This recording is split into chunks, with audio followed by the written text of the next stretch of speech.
This can immediately double caravan asylum seekers' success in entering the United States. Please spread the word.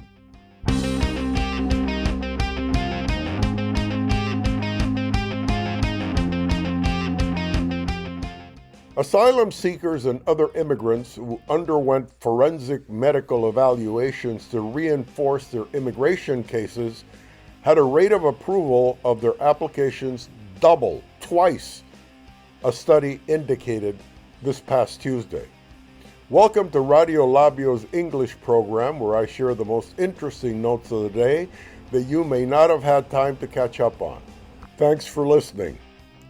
Research conducted by Physicians for Human Rights, PHR, and the City University of New York, CUNY, found that 81.6% of immigrants who received a forensic medical evaluation between 2008 and 2018 were approved to enter the United States, practically double the national rate of 42.4%.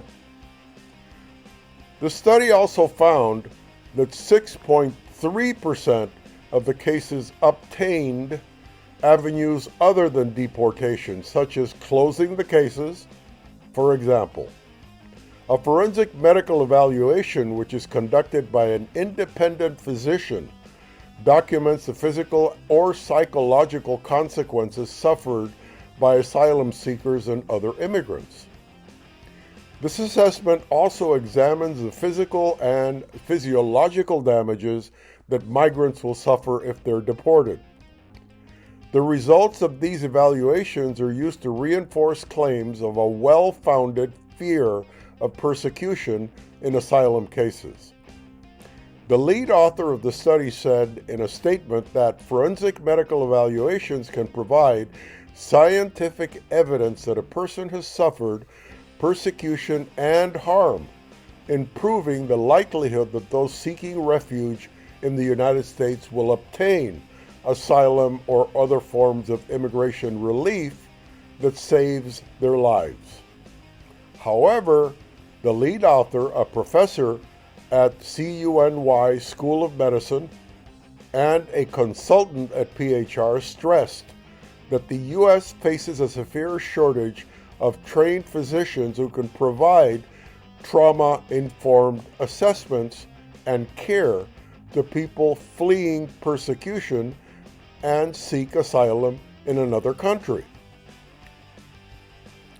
Furthermore, the research should serve as a wake-up call for the medical community to better serve traumatized individuals seeking protection in the United States and to educate attorneys, judges, and legislators of the life-altering physical and psychological impacts of trauma experienced by many of these applicants.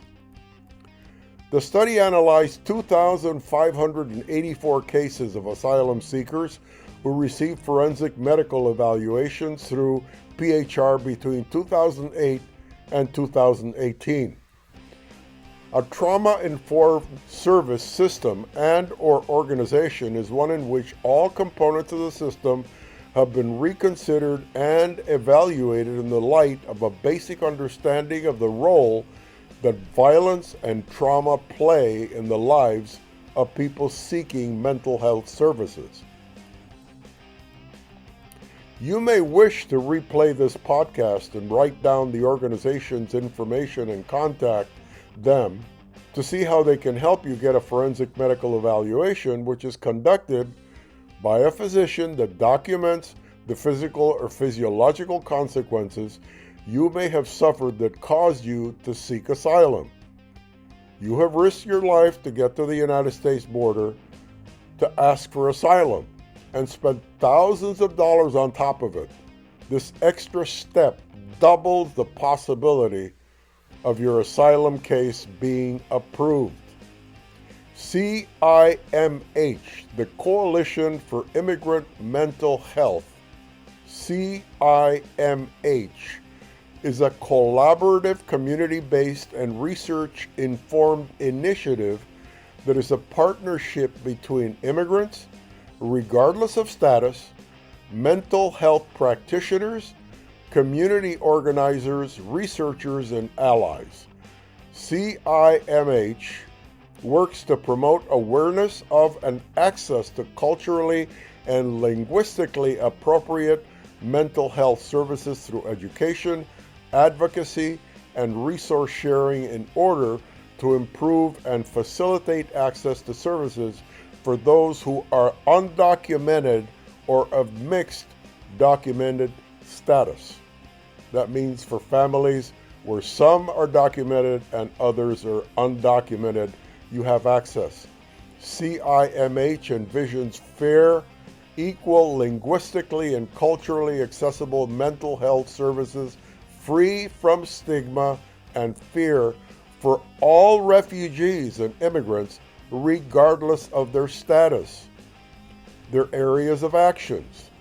CIMH provides a forum for dialogue regarding ongoing challenges, needed resources, and ways to improve current interventions and approaches to mental health in immigrant communities.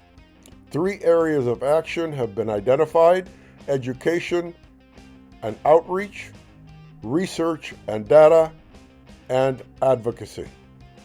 Education and outreach. Develop resources, training, and educational materials about mental health. Connect organizations that support immigrant and refugee communities. Research and data. Support and develop community-based research to identify gaps in services and knowledge regarding the dynamic mental health consequences of immigration status, and translational research to improve services and interventions for immigrants and refugees. Advocacy. Engage coalition members, community members, as well as other stakeholders in advocating for positive legislative policies, programs, and initiatives in support of immigrants and refugees. CIMH's founding coalition statements reflect the critical importance of supporting fair, equal, linguistically and culturally accessible mental health services free from stigma and fear for all immigrants, inclusive of individuals regardless of status, as well as mixed status families. Thus, their mission aims to foster a collaborative community-based and research-informed initiative that is a partnership between individuals regardless of status, mental health practitioners, community organizers, researchers, and allies. Contact information. On the internet, look under CIMH.org. CIMH.org. You can also send them an email at ourcimh@gmail.com. ourcimh@gmail.com. Their phone number is area code 916-224-0875. 916-224-0875. Good luck, undocumented immigrant. Radio Labio is here to support you. Make sure that you take advantage of this information. Y corre la voz de Radio Labio, por favor. All that listen to us, that have their hearts open to these immigrants that are suffering so greatly, running away from horrible situations and taking incredible risks to get to the United States, please let people know about Radio Labio. We're here to support the Latino community. I'm Juan Andres. You can find us on more than 60 sites on the internet where you can listen to our podcast. Just ask Google Radio Labio and bingo, we'll show up and you can pick which one you want. On my behalf, as well as my colleague Yvonne Encinas, on our manager and fellow on-air personality Francisco Maldonado, thank you for listening, and we'll see you next time.